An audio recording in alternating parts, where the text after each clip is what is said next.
The Federal Reserve is about to pour gasoline on the inflationary fire. You came here for the truth, so let me unveil that for you. In today's video, we are going to talk about what's been happening, and I need to highlight what will affect you.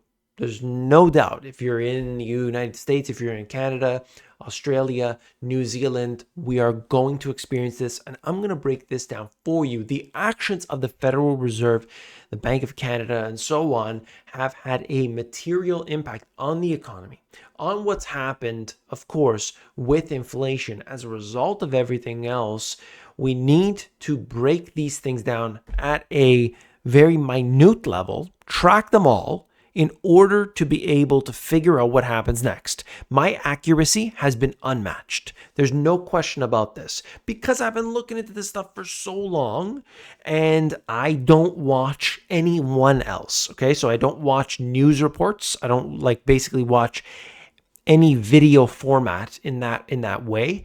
I read raw data and I pull out articles when I need to make the videos. I want raw data so that there's no bias on it, except for, of course, the manipulation of that data, but I'm tracking that data itself. So at least in recent history, that has remained the same, and I can track that. And of course, why do I want the articles? I want the articles because they give the quotes, like I'll show you here in a minute, that will give us a little bit of insight as to what's going to happen. You want to know when the Federal Reserve is going to cut interest rates? Listen up. Here we go. The first thought was that it would be March. March. How do I know that? Because the swaps and the futures, these two speculative instruments, are very accurate at predicting when the cuts will be, much more than the economists in general. And why? Because people put their money in and they are doing so accurately, versus some guy just saying what he thinks. Okay, so when you put your money behind something, usually you believe it. And so when you aggregate all that data, you get a little bit of accuracy, more accuracy anyway. Fed's Bostic favors starting interest rate cuts in the summer. Atlanta chief reiterates outlook for 2 reductions this year. Earlier or additional cuts may be warranted depending on the data. So he's not ruling out March. This is a guy who not long ago, he was one of the hawkish ones saying, oh, no, we got to do more. We got to do more. Suddenly things have changed for this individual. So keep that in mind, okay? We're not talking about one of the others. Same thing, quotes, Fed does not face urgency to cut rates given the current economy. Strong economy argues for patience in adjusting monetary policy. Fed likely to soon contemplate cutting rates. Inflation is likely to decline more slowly than markets expect, and the Fed has made solid progress in lowering inflation. Economy is good. Unlikely that January CPI signals a big change in the trend going on, okay? So what is he saying? We're not quite there yet, but we're basically going in the right direction, therefore expect cuts to come. That's the Fed, directly from the Fed itself. This is, of course, all along what we've been expecting. It's not any difference there. So this is all coming in line. All coming in line. We need to snap out of it. The Fed is being misled again by inflation numbers, says professor behind the popular recession predictor. And so you're going to see these things, they'll come up everywhere. I see these all the time. One, oh, this guy's the best at this guy is the best at that. He predicted the 2008 when he predicted the 2000, whatever, 2020, all these things. We have to understand that the data itself is manipulated. When we do seasonal adjustments, when we are allowed to just remove things from this, it's not accurate. You know how they do calculations of inflation? They say, okay, you were eating steak, and if steak gets too expensive, then you're going to eat ground beef instead. You're going to make that swap.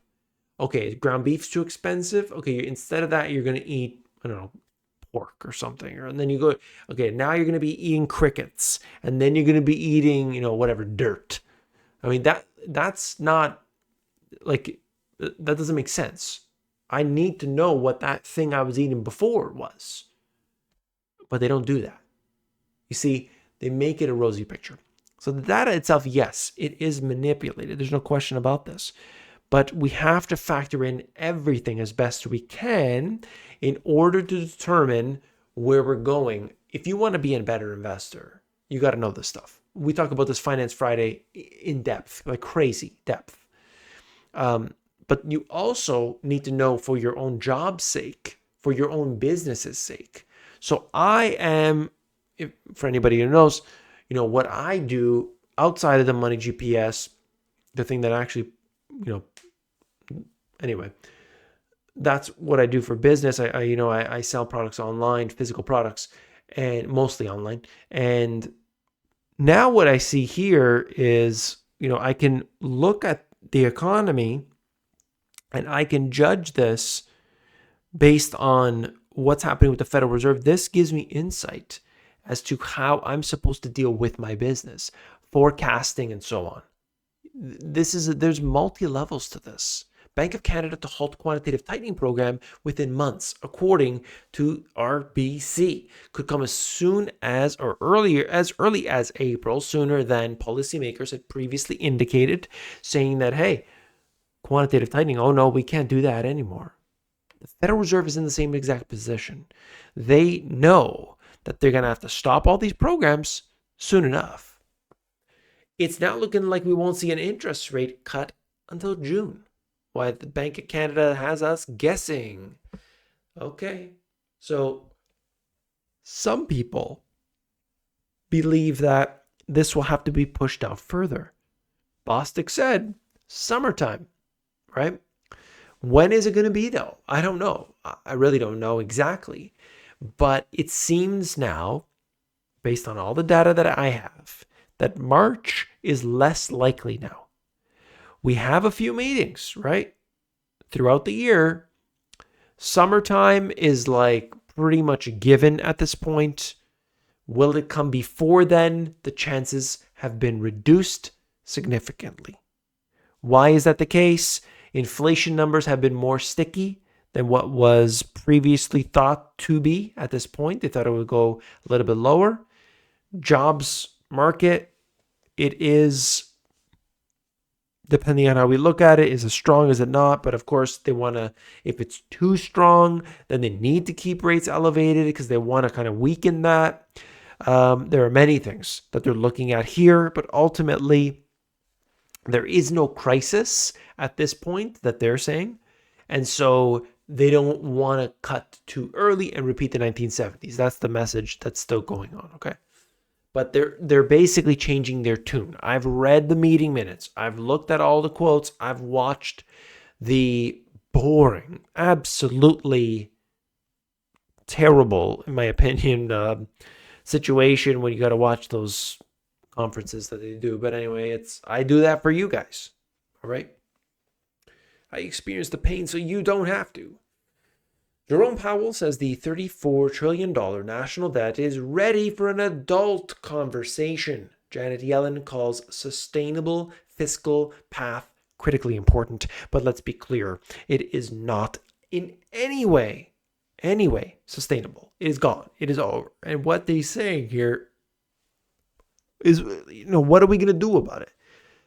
What are we going to do about it? It needs an adult conversation. Like, this is ridiculous. Anyway, but that's the 60 Minutes interview that it was on, which I didn't watch. I didn't watch that interview. But from everything I read about it and everything I know about Jerome Powell, he basically says the same messages. There's nothing that will be done. But what's important about this is that the government points the finger at the Fed, and the Fed points their finger at the government. So it's just a bunch of blame game nonsense. But you know that it's both of them working together that causes the problem. There was a weird thing a few years ago. I found it to be the strangest thing, that they were saying that the government took over the Fed, and now we're going to go to like a gold-backed currency. They're going to get rid of the Federal Reserve. That was it was just really being pushed out there. I thought it was such a weird thing. The Federal Reserve doesn't take orders from anybody. Federal Reserve is not political in that sense. Not at all. I mean, if you really look at it and you understand who the big players are, it doesn't matter because their actions don't, they're going to do what they need to do. And the whole goal, it doesn't, for the Federal Reserve or any of these, secret societies, any of the, the bloodlines, they don't care about a process that would take a year, or if it takes 50 years, or if it takes 1,000 years. Their timeline is virtually infinite. And so they will look out on that long timeline and they're going to say, what do we got to accomplish? Okay, this. Okay. All right. We'll just do step 1, step 2, step 3, and we're going to do that. How long does it take? That's not a factor. They're not worried about the political 4 years, political 8 years. They're not even worried about cycles in between, when Jerome Powell's allowed to be in and when he's allowed to be booted out. That's insignificant. These are the puppets that we see in front of us. And then there are the puppet masters, which are in the shadows. So did I go too far? Sure. I know. Most people don't like it. Look, you got to understand what the central banks are doing. Know that there are other levels. Know that these things do go deeper. But the truth of the matter is that these will affect your life. So what do we do about it? Well, the obvious fact here is that we need to take action against it. We need to mitigate the effects of inflation as best we can. I talk about that in Compass, which is always spamming you every single minute. Compass, themoneygps.com/compass, free, completely free, no paywall, no nothing. themoneygps.com/compass. It's a free education course that you just get in there and you learn how to deal with these things. You learn the basics of that. Once you get that foundation and you're not into, look, if you want to read my books, that would just explain a lot. But for those who don't want to read those books, I got playlists on my channel that will help you out to a great degree.